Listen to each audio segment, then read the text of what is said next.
നമസ്കാരം, കൊട്ടാരക്കര മീഡിയയിലേക്ക് സ്വാഗതം. മറ്റൊരു നാഴികക്കല്ലുകൂടി പിന്നിട്ടിരിക്കുകയാണ് ഇന്ത്യയിലെ UPI പേയ്മെന്റുകൾ. 20.64 ലക്ഷം കോടി മൂല്യമുള്ള 1504 കോടി ഇടപാടുകളാണ് UPIയിലൂടെ സെപ്റ്റംബർ മാസം നടന്നത്. കഴിഞ്ഞ വർഷത്തെ സമാന കാലയളവുമായി താരതമ്യം ചെയ്യുമ്പോൾ 42% വളർച്ചയാണ് ഉണ്ടായത്. സെപ്റ്റംബറിൽ ശരാശരി പ്രതിദിന ഇടപാട് 68,800 കോടിയാണ്. ഓഗസ്റ്റിൽ ഇത് 66,475 കോടിയായിരുന്നു. നാഷണൽ പേയ്മെന്റ് കോർപ്പറേഷൻ ഓഫ് ഇന്ത്യയുടെ കണക്കുകളാണ് ഇക്കാര്യങ്ങൾ വ്യക്തമാക്കുന്നത്. ഇടപാട് മൂല്യത്തിന്റെ കാര്യത്തിലും വൻ വർധനയാണ് UPI ഇടപാടുകളിൽ രേഖപ്പെടുത്തിയിരിക്കുന്നത്.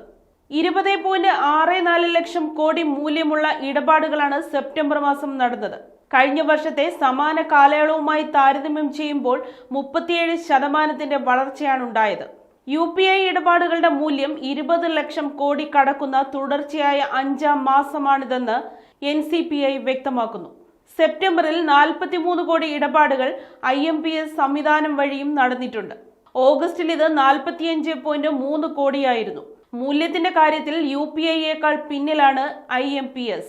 5.65 ലക്ഷം കോടി രൂപയുടെ ഇടപാടുകളാണ് സെപ്റ്റംബറിൽ IMPS വഴി നടന്നത്.